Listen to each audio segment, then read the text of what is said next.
Malay mo.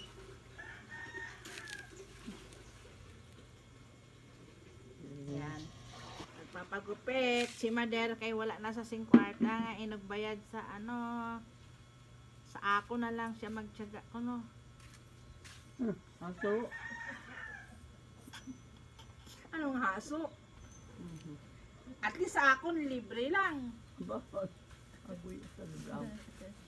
Hindi mo kinanglan magbayad. Sa mabayad pa ko kun. May kwarta lang, wala man sa linggo, wala ko kwarta.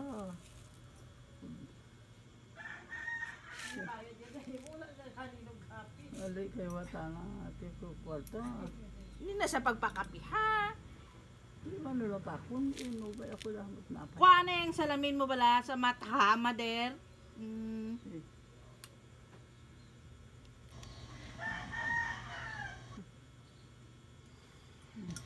Yan.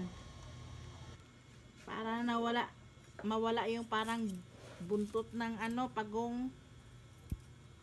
Ay. At least ako libre lang. Hindi man ako professional cutter, hair cutter, pero libre lang. Dapat may fee man may bayad man. Okay, dapat may fee or bayad.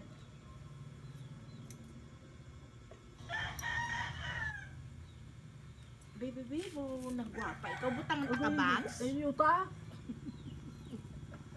Ano ta kon? Daw si Dora ka. Kaya mapungkutukunin natin, hindi ko sila kilala. Hindi Dora ako. Bata ka. Ay. Makaptul may kuto ako.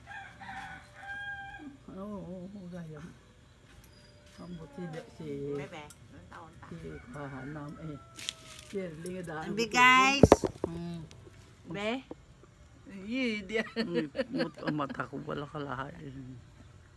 Ano ko siya? Gugupit-gupitan ko siya. Hindi naman board magpagupit sa parlor. Ako na lang.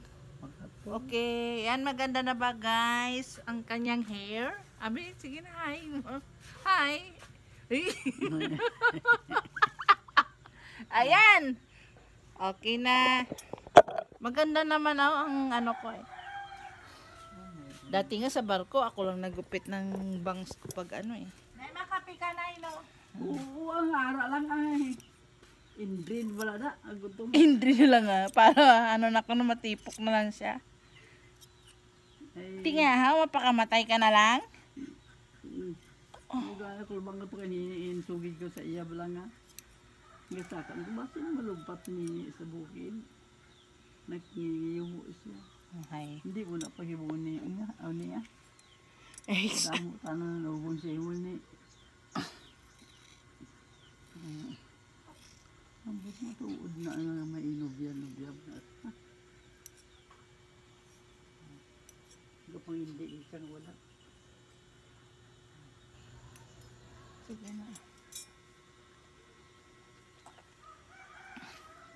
Okay na, pwede na niya daw bunot tsura ya. Di butangan kita ka bangs? Hindi na. Ah, ang kanding gani may bangs. Oh, di maganda na. Hindi na sana pagkuhan ko ay lang tanda. Oo, kuto naman daw kuto. Oo. Tiyo puro bukay na ang buhok mo, may kuto ka pa niyan. Ay tinsa ko bukay galibog. Ay hindi na makita. Ginhimo mo ako tanan na lang nga roll ginampanan ko sa imo ba? Di ponggar. Ugutan no, ang damo buko da. Sige na guys, bye-bye na. Pawis ko grabe. Hindi ako naka-attend ng devotion prayer namin. Next time na lang kay wala din akong ipamasahe.